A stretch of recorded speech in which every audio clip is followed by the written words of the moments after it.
올 8월이면 계약갱신 청구권 만료 때문에 전셋값이 급등할 거라고 하지 않습니까? 아무래도 최소 1, 2억은 올려달라고 할 것 같습니다. 뭐 그렇다고 이사라도 하려 하지만 전세 매물이 씨가 마른 바람에 이것 또한 쉽지 않습니다. 이참에 대출받아 전셋값이나 올려주느니 차라리 좀 더 주고 매매하는 것이 더 좋은 모양새가 아닌가 싶은데 이거 잘하는 것일까요? 안녕하세요. 시바람 톡톡 길라잡이입니다.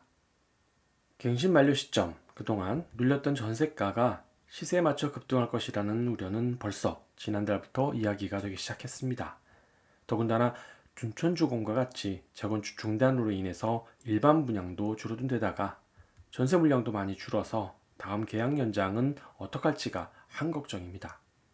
주변 시세가 최소 1, 2억 이상은 올랐으니 당연히 전세 증액을 요구할 것인데요. 이걸 돈 없다고 월세로 전환해서 올려주느니 차라리 대출 더 받아서 이참에 사버리면 어떨까 생각들 많이 하시죠? 여기에 한마디 더 하면 경제 전문가들이 나와서 이제 경기는 고물가 기조로 접어들었기에 그깟 이자도 없는 현금 가지고 있으면 거지된다라는 말까지 하는 마당에 전세금 깔고 앉아 있는 것이 잘하는 것 같지도 않아 보입니다. 하루가 멀다 하고 방송 매체에서는 물가 급등과 원자재 공급 부족의 영향으로 아파트 건설 원가까지 밀어 올린다고 하니 결국 아파트 가격 오르는 것은 필연적인 사실 아닌가 싶은데요. 뭐 어찌됐든 2030 무주택자 다시는 작년과 같이 벼락거지 된 심정을 다시는 겪고 싶지 않을 것입니다. 따라서 오늘 영상은 전세 만기 등으로 인해서 거주의 변화가 있는 무주택자가 지금 아파트를 구매하는 것이 내 인생에서 적절한 선택인지 아니면 벼락거지를 면해보려 몸부림치다 다시 하우스포의 지옥으로 기어들어가는 관문인지를 한번 살펴보는 시간을 갖도록 하겠습니다. TV 뉴스나 유튜브에서 금리 올라 아파트값 떨어진다고 경고하는 방송은 많이들 보셨죠? 그런데 이런 뉴스는 들어보셨나요?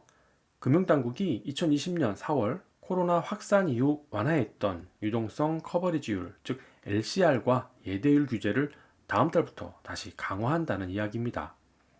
코로나 전에는 100% 이상을 유지해야 했던 LCR이 코로나 때문에 85%로 규제 완화했는데 이것을 다시 원점으로 회복한다는 이야기입니다.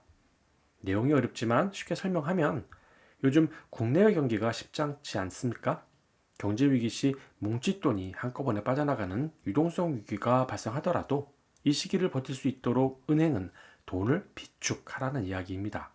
그 옛날 IMF 때 부도 사태로 은행이 망했던 슬픈 기억이 새록새록 납니다. 맨날 부동산 이야기만 하다 돈 이야기하니 좀 색다르기는 한데요. 은행이 LCR을 정상화하게 되면 부동산 투자에는 어떤 영향이 있을까요? 한마디로 대출 안 해준다는 이야기입니다. 그동안 부족했던 돈, LCR 대신 풀어서 대출해 줬는데 이를 정상화한다고 하니 당연한 결과 아니겠습니까? 안 그래도 대출 규제 때문에 영끌 투자자, 애물단지된 이 아파트를 대신 사줄 만한 사람이 점점 없어지다 보니 서울 수도권 아파트가 하락 추세로 접어들었다고 하면서 버틸 만한 체력이 없는 2030 젊은 친구들 파산할까봐 걱정 어린 소리들 많이 하고 있는데요. 이 와중에 LCR까지 정상화한다고 하니 당연히 대출받기는 더 힘들어질 테고 결국 내 아파트 오른 가격에 사줄 눈먼 사람은 이제 씨가 마르지 않았을까 싶습니다. 이뿐 아니죠. 금리 인상과 은행 대출 규제 말고도 큰 변화가 또 있습니다. 바로 물가 상승인데요. 이게 요즘 우리나라 건설 현장에 적지 않은 영향을 미치고 있어서 이것도 문제가 되고 있습니다. 바로 아파트 골조 공사에서 필요한 레미콘과 철근 가격이 너무 오르기도 했지만 이보다 더 큰 문제는 돈을 주고도 구할 수 없는 공급 부족 현상이라는 것입니다. 따라서 이런 원인으로 아파트 원가는 올라갈 수밖에 없고 이는 곧 분양가 상승의 원인이 될 것이라고 충분히 생각할 수 있기 때문에 그 내용 한번 들여다봤습니다. 그 결과 생각한 만큼 그렇게 우려할 만한 상황은 아니지 않나 생각이 들었습니다. 그럴 것이 서울주택도시공사 오세훈 시장의 공약대로 아파트 분양 원가를 공개했습니다. 그중 내곡지구의 분양 원가를 살펴보면 건설 원가 비중이 분양가격 대비 약 37%에서 최대 50% 정도로 건설 원가보다는 택지 조성비 등 아파트 입지가 분양가에 더 큰 영향을 미치는 것으로 확인되었습니다. 즉, 원자재 상승으로 기인한 건설 원가 상승은 전체 공사 대비 증가율을 비교할 때 미비하지 않을까라는 결론입니다. 따라서 오르긴 하지만 건설 원가 상승으로 인해서 아파트 가격이 폭등한다라는 우려는 조금 접어도 좋을 듯 싶습니다. 지금까지 본 상황을 정리하면 이렇습니다. 미국 연준은 금리를 올리겠다고 노래를 부르고 있고, 금융당국은 코로나 위기 이제는 끝났으니 대출을 더 옥죄라고 은행에 눈치 주고 있는 상황에 걱정했던 건설원가 상승은 분양가에 큰 영향은 없을 것으로 예상됩니다. 더군다나 집값 선행지표로 활용되는 경매지표 역시 하락한 것 보면 아무래도 올 하반기는 전문가들이 말하는 것처럼 아파트 가격은 하락 국면으로 접어들 것 같습니다. 상황이 이럼에도 불구하고 전세금에 퇴직금 중도 인출까지 하면서 아파트를 장만하려는 2030은 도대체 어떤 생각을 하고 있는 것일까요? 혹시 이런 이유는 아닐까요? 파랑새 증후군, 비슷한 단어로 피터팬 증후군이라고 합니다. 들어보셨습니까? 현실에서는 노력하지 않고 불가능한 꿈만 쫓아다니는 사람을 뜻하는 말입니다.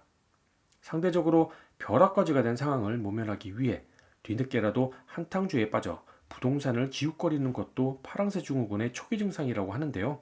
이게 지나치다 보니 작년 한 해 아파트 가격 상승에 편승하지 못한 자신을 자책하다 이번 기회에 한 방에 만회해보겠다고 책임감 없는 선택을 하는 건 아닌지 싶습니다.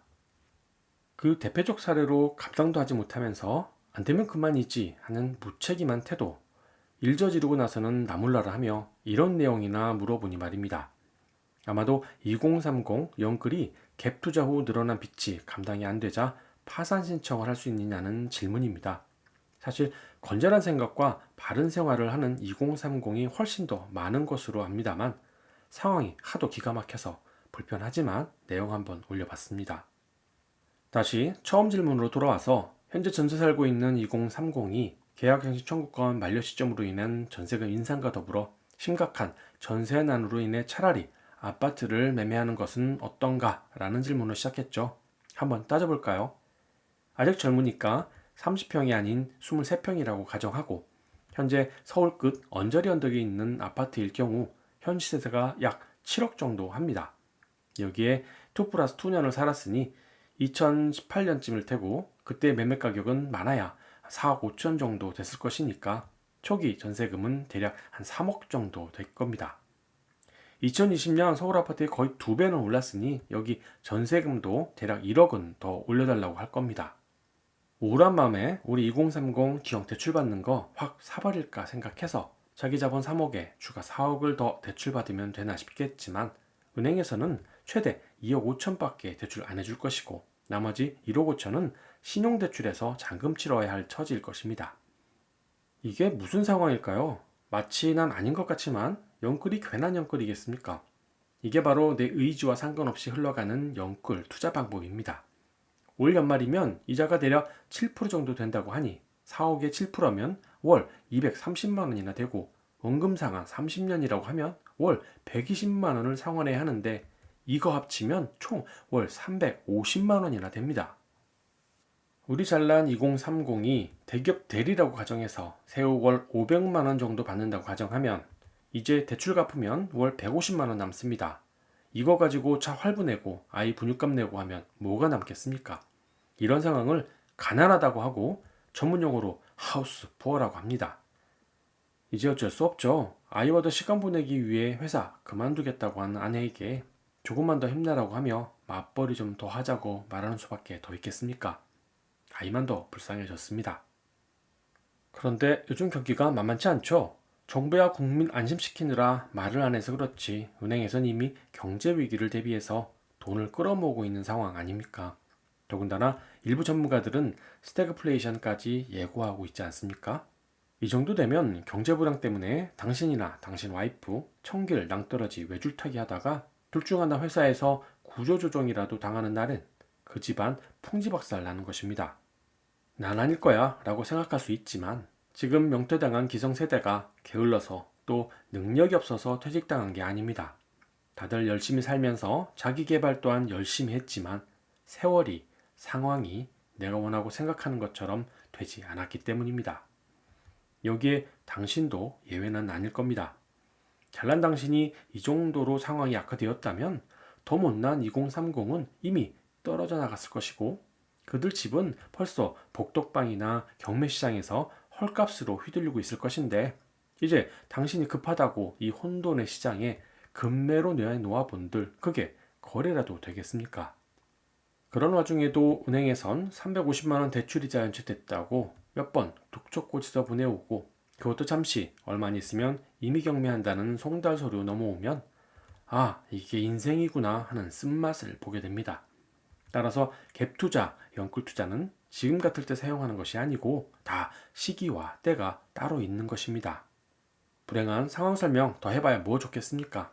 여기서 각설하고 그럼 어떻게 하면 이런 지옥 같은 경험하지 않고 2030이 내 집 마련하는 적기는 언제가 될까요?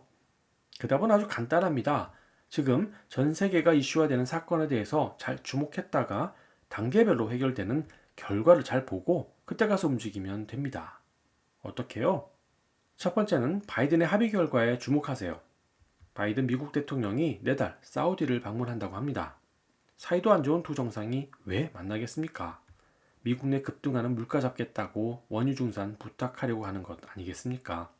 이제 우리는 오매불망 바이든이 잘 합의하고 와서 미국 경제가 좀 안정되길 빌어야 합니다. 그래야 순리적으로 시간이 흐르면 우리나라 경제도 나아지고 또 2030이 영끌로 아파트 사도 괜찮은 세상이 다시 돌아올 테니까요. 두 번째는 푸틴의 입을 잘 바라보세요. 예상이 없던 러시아와 우크라이나 전쟁으로 인해서 공급망이 완전히 망가졌죠. 이것 때문에 세계 경제가 휘청거리고 있는 상황입니다.